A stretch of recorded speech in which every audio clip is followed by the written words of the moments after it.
Növbəti dərsimiz 5-ci siniflərdə fəza fiqurlarının öyrənilməsi mövzusu üzrə təşkil olundu.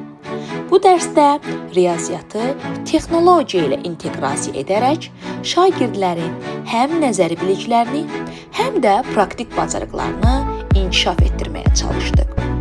Dərsin əvvəlində həndəsənin 2 əsas hissəyə bölündüyünü, müstəvi fiqurları və fəza fiqurları arasındakı oxşar və fərqli cəhətləri izah etdim.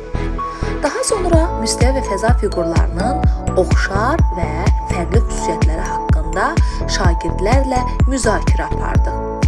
Şagirdlər fiqurların ölçüləri, formaları və istifadə sahələri barədə məlumat əldə etdilər. Daha sonra texnologiya müəllimimiz şagirdlər fəza fiqurlarını hazırlamaq üçün lazım olan levhası seçərək onların hazırlanma qaydalarını hazırlıq prosesi zamanı həm yaradıcılıq, həm də əməkdaşlıq bacarıqları inkişaf etdi.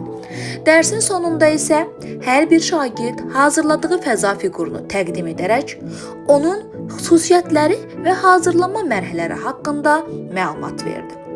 Bu interaktiv dərs şagirdlərin riyaziyyata marağını artırmaqla yanaşı, onların praktik düşünmə və təqdim etmə bacarıqlarının inkişafına da müsbət təsir göstərdi.